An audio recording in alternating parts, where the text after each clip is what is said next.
Okay, this is really interesting. I'm sure you've heard time and again how important it is to have a will, but I don't know if you ever thought about this. What happens when you pass away to your digital assets?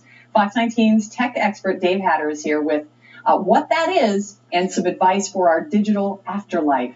Kind of creepy, but it is kind of weird. Oh my God. But it's nearly Halloween. So. And we're not just talking about Facebook pages. I mean, there are some really important digital assets we have. Well, sure. iTunes, eBay, Amazon, anywhere where you've bought electronic things. And the cloud only makes this problem bigger because more people have assets, things they paid money for that are out there somewhere, your bank accounts. You know, if you suddenly pass away tomorrow, what's your family going to do if all your bank accounts are electronic? How are they going to access that information? So this is a growing problem that people really haven't thought too much about. And some states have actually passed laws concerning this. Yeah, right? like Rhode Island and Connecticut have internet probate laws where they can take care of some of this stuff. But again, this is, we're really sort of on the cusp of this, and I don't know where this will all go. But it's something folks need to think about. So the big question is, should you have a special will for your digital assets? What the U.S. Government Services Administration and many other attorneys are starting to suggest now is, for example, let's say it's with a Facebook account or eBay or whatever, if you don't give someone the ability and the authority to access that after you're deceased and a way to do it, then when you're gone, they have no way to get into it. Okay. So if you have a, quote, digital executor or something like that where you can set aside your passwords and account information for these folks,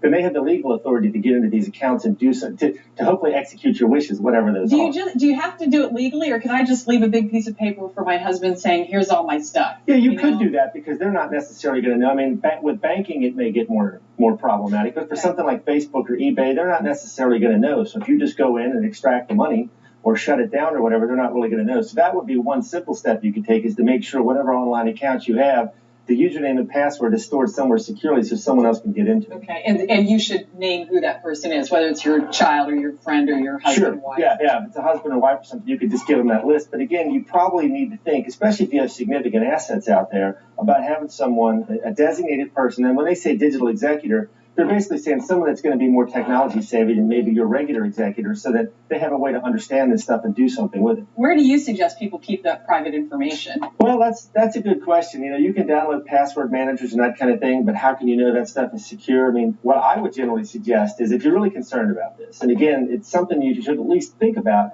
maybe put these things on some kind of paper and stick it in your bank deposit, safe deposit box at a bank or something like that, or at least a secure place in your house, and let whoever you would want that's going to step in for you know where that stuff is, so they have a way to access this stuff. And then you actually gave me a link to a website where you can send messages after you die. Yeah, this is a little weird. Dead Social.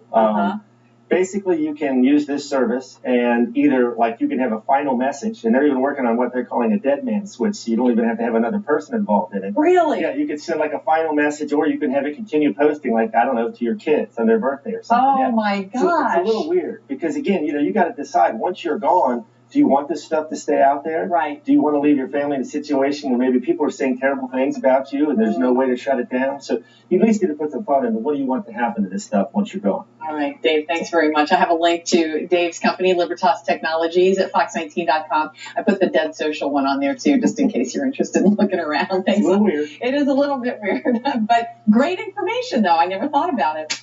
It's always interesting. Thanks, Dave. You're welcome.